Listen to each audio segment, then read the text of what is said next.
Should a team fighting for the Formula One championship ask one of its drivers to give up before fighting? And what consequences does that have for the future of that pilot? Today we talk about McLaren's controversial team order to Oscar Piastri in Abu Dhabi 2025, and why this moment can mark a before and after in his career, and in the recent history of the Papaya team. In Formula One, moments of extreme pressure reveal the true DNA of a team, and that is exactly what is happening right now at McLaren. With just one race left in the 2025 season, the Abu Dhabi Grand Prix is not just the last event on the calendar. It is a battlefield where a world champion will be defined between Lando Norris, Max Verstappen, and, although less likely, Oscar Piastri. But in the midst of this definition, an internal decision by the team has shaken the foundations of its sporting philosophy. McLaren has issued an explicit order. If Oscar Piastri has no realistic chance of fighting for the championship, he must stay out of it. And even more so, if Lando Norris needs that position to overtake Max Verstappen, Piastri will have to give it up without discussion. It is not a suggestion. It is a formal directive. A complete team order. This policy was confirmed by Zak Brown, the team CEO, who said with complete clarity that it would be crazy not to prioritize Lando if the championship is at stake. The phrase was not a metaphor, it was a direct sentence about how the race will be managed at Yas Marina. But to understand the magnitude of this decision, you have to step back. The path that led to this situation was not built in a race.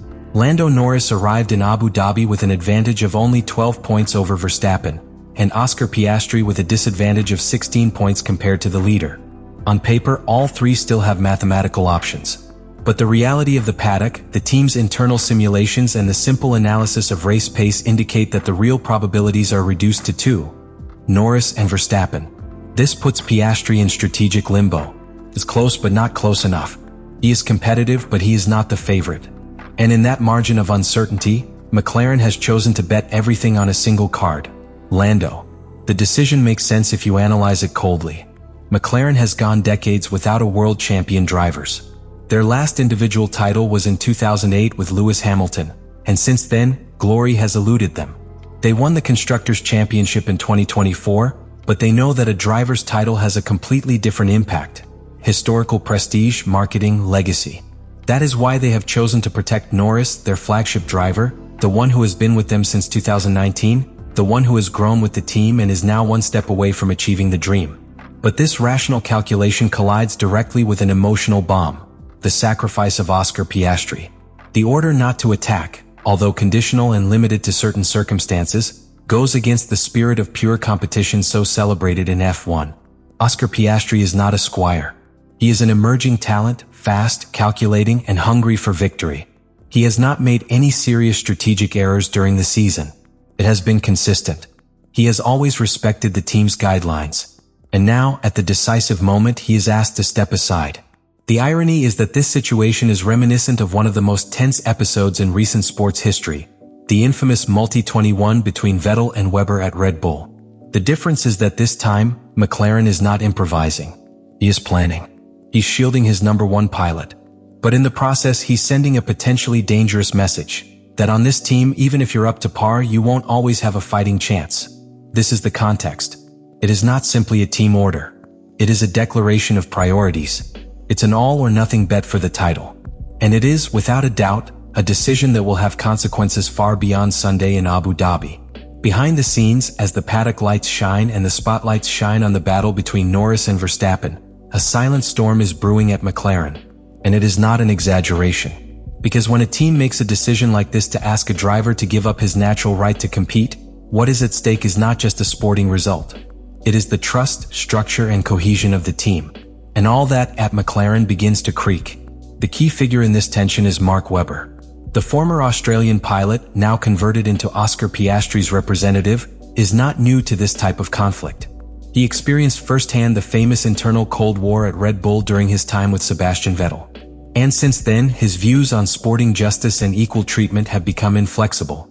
Therefore, when McLaren announced that Piastri had to prioritize Norris, alarm bells went off in his immediate environment. According to sources close to the paddock and specialized media analysis, Webber is furious with the team's management, to the point of having raised his disagreement directly to the McLaren leadership. But this annoyance does not arise only from the order itself. It is accumulating. Since mid-season, Piastri's entourage feels that the Australian has been strategically marginalized in several decisions. Slower pit stops, less favorable strategy windows, and now a direct order not to compete. For Webber, this isn't a tactical adjustment, it's a pattern. A pattern that could end up seriously damaging the pilot's confidence in the structure around him. And this is where the tension becomes something more dangerous, a potential conflict of egos and loyalties within the team. Because if Oscar Piastri begins to doubt that he can fight on equal terms, his performance could be affected. A driver needs clarity, purpose, and to feel that every lap counts as much as his teammates. And if you perceive that there is structural favoritism, even if it is justified by the fight for the championship, that feeling becomes a slow poison that contaminates everything. The most delicate thing is that these types of conflicts, although they are tried to be kept private, leave traces. Uncomfortable glances in technical meetings, cryptic statements in the press, prolonged silences in the pits. Teams, although they are ultra-professional organizations, are not immune to the human factor. And in this case, the risk is high, because McLaren is not only at risk of losing a race. You risk losing one of the most promising talents on the grid. And we must add something else. In this context, the figure of Andrea Stella, the team leader, is at the center of the hurricane. He is the one who must balance the interests of the team with the egos of two young and ambitious drivers. You have to make decisions that are pure politics, but disguise them as technical strategy. And that is a thankless position. Because any miscalculation, any misspoken word, can break the delicate balance that holds McLaren at the top of the championship. The paradox is that, throughout the season, McLaren has boasted of being a modern, transparent team focused on mutual respect. But this order reveals something more traditional, older, that when a title is at stake, meritocracy can give ground to convenience. And that hurts. It hurts in a sport that is based on pure competition. It hurts the fans who see Piastri as the future of the team. And it hurts, above all, the driver himself, who will have to make a difficult internal decision. Obey and betray his competitive instinct, or rebel and risk his place on the team. Formula One is not built race by race. It is built on loyalties, on unhealed wounds, on decisions that are made under pressure and leave scars. The team order that McLaren has given to Oscar Piastri may seem, in the short term, a logical move to maximize Lando Norris championship chances. But in the long term, it can be a breaking point. And that break, although it is not noticeable in Sunday's broadcast, can completely change the future of the Papaya team. The first consequence is obvious: the relationship between the two pilots. Lando Norris and Oscar Piastri have been, until now, one of the most balanced couples in the paddock. They respect each other, they have had clean battles, and their competitiveness has elevated the team. But what happens when one of them has to stop suddenly, not because of mistakes, but because of orders? What happens when Oscar looks at the data, knows he can go faster, but is told he can't? That tension does not disappear when you get out of the car. It accumulates. It leaks. It becomes a fracture that can forever alter the internal dynamics. And this is not just an emotional issue. In a sport where thousands matter, trust between driver and team is vital. If Oscar feels like he doesn't have the same support, his natural aggressiveness may turn into self-doubt. Your clinical style can become cautious.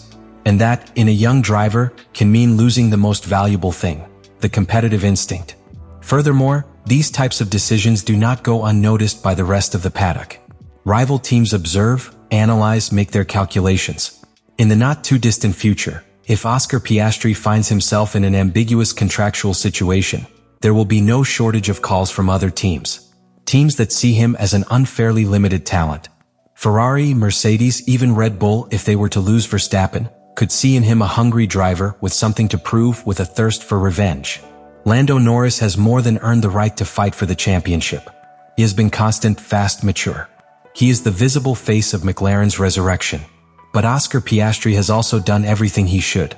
He has performed at the highest level, he has respected the team, he has been loyal. And today he is being asked not to run.